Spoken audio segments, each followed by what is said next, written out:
You guys, we're gonna do we're gonna talk about words real quick, and we're actually gonna talk about words for a reason because I'm gonna lead into where I'm going with this. But let's start from a place that we all can relate to. For those of you who have flown in a plane before, people that are fearful of planes are called aerophobic people, or the phobia of flying is called aerophobia or aviophobia. And I had this phobia growing up because can think about when I was younger. I was maybe about in the second grade, and 9/11 happened, and so some of my earliest childhood memories was of seeing planes uh, crash into a tower, and all of this death, and all of this sadness, and all of this depression. So those were my associated emotions when it came to flying. And so the last time that I had flown prior to that had been when I was 3 years old, so I really didn't remember it. And I always had this fear of flying growing up. But I conquered that fear within the past few years of my life. And I flew from Indianapolis to Texas. And I conquered that fear. When I conquered that fear, even though the fear was still there, it was much less. I no longer fear getting on a plane, even though I still see things in the news that makes me fearful, especially knowing that there are shortages of this and shortages of that. But I said all that to say that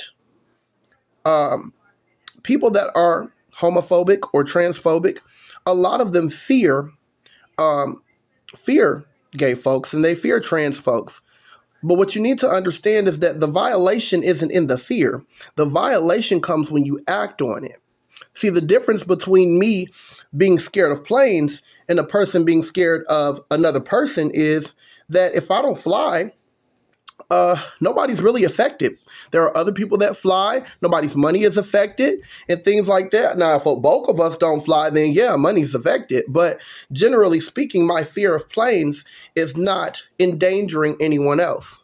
When you're homophobic or transphobic, though, that's a different story because you go out of your way to do things out of that fear of that person or the things that you don't know or the things that you've heard, the prejudices and the compounded conversations, that collaboration of things that you've heard or the reactions to from family members and loved ones in regards to other people who might have been gay, or what they might have experienced or their attitudes towards them or misjustices towards them that you've seen. It causes people to mistreat homosexual people and transsexual people. And that's when the violation occurs because it's always framed in fear. But the issue is when you violate someone else's rights, it's no longer fear. That's illegal. It becomes a issue of law. And so we have rights here in America, but we also have boundaries called laws. And when you engage in an action that robs a person of their life or of their liberty to be safe, of their liberty to conduct business, of their liberty to be creative, of their liberty to do all of the things that we get to take for granted here in America, that's against the law. And so you have to deal with that fear. It becomes your obligation to deal with that fear. And if you don't deal with that fear, you're not a good person. And I don't care how much you think you're a good person. I don't care how much you think that you are reasonable or any of those things. Anytime that you see a particular person, and God forbid, you're in a position where you have to render a service to them, or you have to, on behalf of a company, work with them to provide them with any type of product or anything like that. I have seen a lot of instances where people have gone the extra mile not to render the service in the proper way, or not to render the product in the proper way, or just to generally have a disdain or a lack of concern about the quality of the service or the quality of the product. And with that being said, that has to end.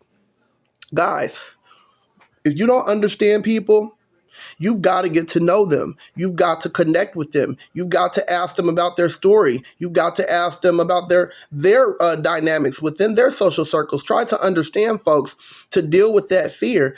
Dive in like it's like if you're fearful of a pool, you're gonna dive in the deep end. You might dive in the shallow end. You might just start kicking your feet in the water first. You might not even get all the way in the pool. But at some point or another, you take some action to deal with that fear because you realize that it's an unreasonable fear. And so it is an unreasonable fear for you as a human to be fearful of other humans. Bottom line. There are good people and there are bad people, so we're not even referring to that. That's a whole different set of dynamics. But in this instance, I'm referring to just people. So with that being said, I just want you all to think on that, chew on that, and you all have a phenomenal day, and you will see more of me.